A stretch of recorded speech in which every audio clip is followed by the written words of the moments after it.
beesha cormale oo ka mid ah beelaha dega ee deegaanada dowlad goboleedka Jubbaland ayaa maanta kulan soo dhaweynayo mahadcelin markaa ku qabatay gudaha magaalada Kismaayo kadib markii beesha ay xubno golo wasiira oo dhawaan u soo dhisay madaxweynaha dowlad goboleedka Jubbaland ay kula hayeen waxaana xilligan beesha ay soo dhaweyn u sameeyeen wasiirada kala ah Maxamed Yuusuf Umar Abu Yuusuf iyo sidoo kale Faadumo Macallin Cabdikariin Cali oo iyaduna markaasi ah xildhibaanada dowlad goboleedka Jubbaland xilligan ka mid noqotay golaha wasiirada ee dowlad goboleedka Jubbaland dhalinyaro u badan beesha cormale ee deegaanada dowlad goboleedka Jubbaland ayaa kulankan soo qaban qaabiyay waxa ayna markaa mahadcelin u jeediyeen madaxweynaha dowlad goboleedka Jubbaland mudane Axmed Sheekh Maxamed Islaam Axmed Madoobe oo xilligan u gartay shakhsiyaadka loo magacaabay in ay markaa ka soo hormuuqdaan golaha wasiirada ee cusub iyaga oo ku amaanay dadaalka iyo kartidooda ay xilligan markaasi ku bixinayaan dib u dhiska deegaanada ay beesha ka soo jeedo iyo sidoo kale arrimaha dib u heshiisiinta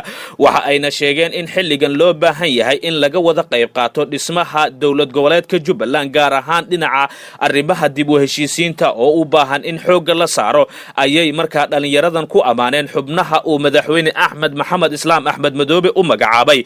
in ay markaa ka mid noqdaan golaha wasiirada ee dowlad goboleedka Jubbaland oo dabayaaqadii toddobaadkii hore uu magacaabay madaxweyne Jubbaland Axmed Sheekh Maxamed Islaam Axmed Madoobe kuwaasi oo si weyn looga dhursugayay dhalinyaradan oo qaarkood markaa warbaahinta la hadlay ayaa ugu horeyntii soo dhaweeyay xubnaha uu magacaabay madaxweyne Axmed Maxamed Islaam sidoo kale waxa ay markaa dardaaran u jeediyeen xubnaha la magacaabay iyaga oo ku bogaadiyay in ay ka qayb qaataan horumarinta beesha ayna mar walba markaasi soo dhaweeyaan dhinacyada iyo dhalinyarada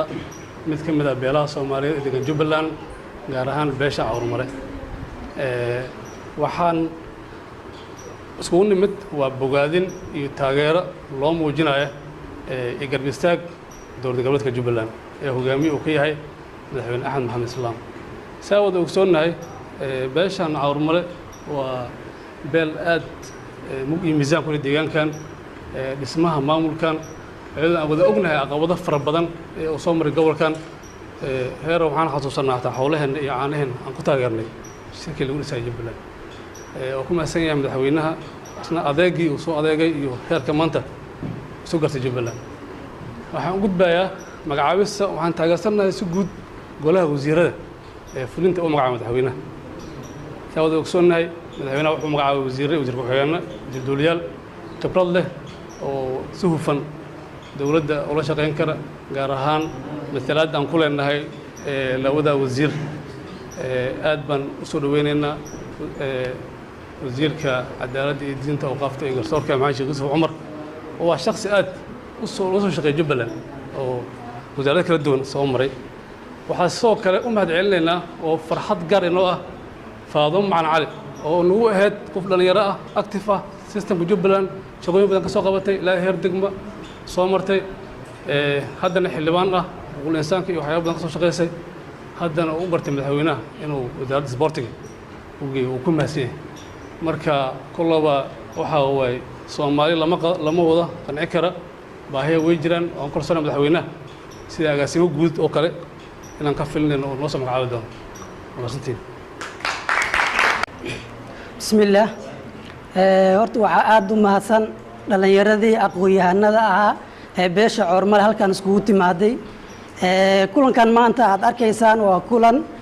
iskugu yimaadeen in loo mahad celiyo dowlad goboleedka Jubbaland madaxweynaha Sheekh Axmed Islaam Axmed Madoobe taasoo ah kulankan xaqiiqatan sanadkan waa sanad aad u qiimo badan in mudan in la bogaadiyo loona mahad celiyo sida wada ogtihiin golaha wasiirada sanadka la dhisay waa dhalinyaro aqoon-yahan ah oo qurba inta badan ka imaaday aan ku qiyaasi karno dawladii ugu fiicneed oo la soo dhisay kan beel ahaan annagu cormale halgankii dheeraa u soo galnay cid waliba oo deegaan ku ah Jubbaland way taqaanaa Kenya ilaa iyo Kismaayo markaan imaanaynay waxaa la imaanay annagoo dhaawaceena iyo wadanay iyo meydkeena xaqiiqatan haddii aan la dafiraynin waxaan nahay qabiilka koowaad haddii noqon wayna inaan nahay qabiilkii labaad waxaan aaminsanahay inaan nahay milkiilayaasha Jubbaland xaqiiqatan sida uu qeybiyo golaha wasiirada aad baa u bogaadinaynaa waana soo dhawaynaynaa inkastoo bini'aadanka tabasho iyo cabasho ay iska jiraan weli waxay naga maqan xaquuqo badan waxaana ka codsanaynaa rajaynaynaa inaan helno sida ugu fiican ugu quruxdo badan بسم الله الحمد لله والصلاة والسلام على رسول الله صلى الله عليه وسلم على نبينا محمد وعلى آله وصحبه وسلم وبعد أولا إلهي بان أمهد علينا ثم حفلتنا سوء إيماني دتكي سوق بان قابيه بان أمهد علينا يا عن سلاي هاي دال دير بان لغو بيه waxa la soo maray iyo waxa hadda maanta meeshan hadda maanta la taagan yahay miraha la guranayo dadaal baa lagu soo bixiyay oo Ilaahay baa ku mahadsan ثم waxaan leenahay dadkii ka soo shaqeeyay baan ugu mahad celinaynaa oo ugu horeeyay madaxweynaha dowlad goboleedka Jubbaland Axmed Maxamed Islaam iyo wasiirka cadaaladda oo ku xigto wasiir ku xigeenta wasaaradda dhalinyarada iyo isboortiga waxaan leenahay waan soo dhaweynaynaa wasaaradahan hadda cusub ee lagu dhawaaqay ama baan soo dhaweynaynaa waxaan ugu mahad celinaynaa annaga mansabka hadda noo soo kordhay cidda dadaalkeeda geysatay baan ugu mahad celinaynaa waxaan leenahay weli faanoole fara kama qodno wax badan baa reerka ka maqan waxaan leenahay amba aan ka codsanaynaa madaxweynaha reerka meel fiican buu geeyay meel intaa ka sii fiican inuu geeyo baan ka codsanaynaa intii ka soo shaqaysana waan maaragtay ama kala shaqaysana waan ugu mahad celinaynaa ugu horeeyo wasiirka ku xigto wasiiradda hadda la magacaabay dadaalkii dheeraad oo labadoodaba la imaadeen aad baan ugu mahad celinaynaa waxaan leenahay waxa maqan insha Allah taala hal raadiyo oo hallo maaragtay kaba gashto anu intaasaan ku darayaa waxaan leeyahay hambalyo aan soo dhaweyno aan soo wada dhaweey bismillaahir rahmaanir rahiim waa maasantiin dhamaantiin akhyaarta halkan iskugu imaatay dabcan kulankani waa ku faraxsanahay inaan ka soo qayb galo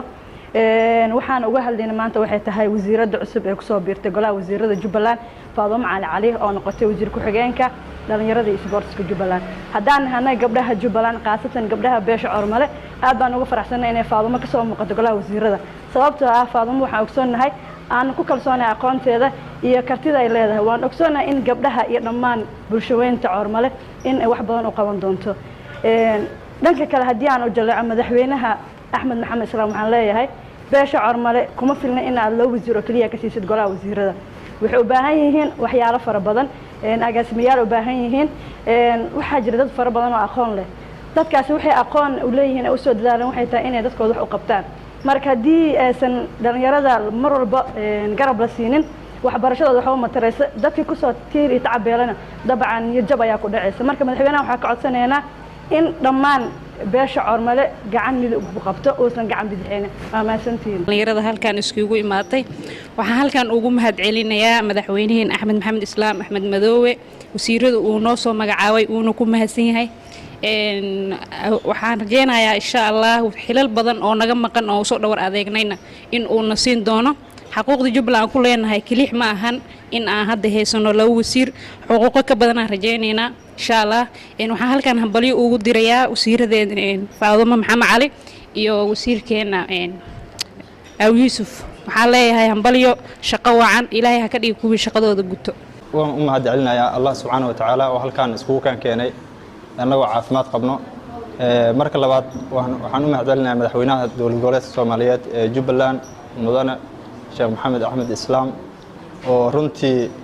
جبلان ككيني ميل وان ودقنهاي laga soo bilaabo xilligii Jubbaland la soo asaasay tan iyo doobli juhdigii iyo dadaalkii wanaagsanaa oo ku soo bixiyay taasoo hiigsigeeda ahayd in anaga dhamaanteen halkan nabad ku wada noolaano oo quruxdan maanta aad arkaysaan Jubbaland guud ahaan gaar ahaan Kismaayo sida dadku u wada nooleen sida nabdoon juhdigii dadaal ku soo bixiyay aad baan ugu mahad celinayaa isaga iyo dhamaan madaxda ka soo qayb qaadatay marka labaad waxaan isaga in ugu mahad celinayaa rabaa isla madaxweynaha sida wanaagsan golaha wasiirada u soo magacaabay dheelitiran dadka Soomaaliyeed ee ugu midaysan yihiin taasna ugu mahad celinayaa gaar ahaan anaga markii hore wasiiran haysanay hadda wuxuu noogu daray mar labaad wasiir ku xeen Faadumo Macalin Cabdikariin runtii waxaan leeyahay hambalyo waa gabar Soomaaliyeed oo walaashayna ah oo runtii aan dadaal badan iyo maxal dhigi jiray dhalinyaranimada waqti badan soo wada qaadanay marka hore Allah subhanahu wa ta'ala ayaa maad iska leh waxaan u mahad celinaynaa madaxweynaha dowlad goboleedka Jubbaland mudane Axmed Maxamed Islaam oo u soo dhawr adeegay dhammaan caqabadihii iyo culeysyadii intuu dhisay maamulkanita wuxuu sidoo kale madaxweynaha ku amaanan yahay in uu ka dhigay Jubbaland mid loo wada dhan yahay haddana weli mid nabad ah waxaan sidoo kale si sharfan u soo dhaweynaynaa golaha wasiirada cusub ee dowlad goboleedka Jubbaland kuwaasoo ah kuwa tayo leh dhammaan ay u badan yihiin dhalinyaro maadaama anagu aan nahay dad dhalinyaro ah waxaan haddii aanu nahay dhalinyarada beesha Coormale waxaan si wanaagsan aan u soo dhaweynaynaa golaha sita welina taageero weyn ayaan u muujinaynaa waxaan sidoo kaleeta hambale gaar aan u diraynaa wasiirka wasaaradda cadaaladda awqaafta iyo arrimaha diinta mudane Maxamed Yuusuf Cumar iyo wasiir ku-xigeenka dhalinyarada iyo ciyaaraha Maro Faaduma Macalin Cali wasiirka mudane Maxamed Yuusuf Cumar oo ah shakhsi Jubbaland u soo halgamay kana mid ah dadka u dhaxaadka wasiirku wuxuu ku amaanan yahay asagoo aqoontiisa iyo khibradiisa kaashanaya ayaa wuxuu soo kiciyay wasaarado badan ugu horeyso wasaaradda maaliyadda markii Jubbaland la imaanayo waxay aad meel ewer ah wuxuu ka soo dhigay wasaarad dhisan oo shaqeynaysa oo system leh oo shaqaale leh kaatu waxa maanta sharaf weyn inoo ah inaan maanta aan ku wada kulano halkan anagoo ah dhalinyaro hal beel ka soo wada jeedo waxa kale oo rabaa inaan hambaliyeeyo madaxweynaha dowlad goboleedka Jubbaland Sheekh Axmed Maxamed Islaam sida sharafta leh oo u soo dhisay golihiisa wasiirada kaasoo qabiil walba ama qabiilada Jubbaland degta ay ka wada muuqdeen taasoo na tusinaysa in Jubbaland la wada leeyahay ay dib u soo curatay waxaan kale rabaa inaan hambaliyeeyo wasiirka wasaaradda cadaaladda awqaafta iyo arrimaha diinta dowlad goboleedka Jubbaland wasiir Maxamed Yuusuf Sheekh Cumar waxaan kale inaan hambaliyeeyo wasiiradana cusub Faaduma Macalin Cali waxa sharaf weyn inoo ah inaan mar kale aan dib ugu soo muuqano golaha wasiirada oo halkii wasiir aan haysanay oo loo dar wasiir kale waxaan kaloo madaxweynaha aan xasuusinaynaa ama waan u sheegaynaa in aan nahay beelweyn degta Jubbaland ama saami qaybsi ugu badan hadaysan lahayn talabaad leh waliba ay nooga maqan yahay xuquuqooyin fara badan ha noqoto agaasimayaal ha noqoto dhan walba oo arrimo social community arrimahiisa ha noqoto waxaan rabnaa madaxweynaha inuu arrimaheena dhan amaba xilalka aan mudan nahay uu mar kale dib inuu soo muujiyo waxaan leeyahay mudane madaxweynaha hambali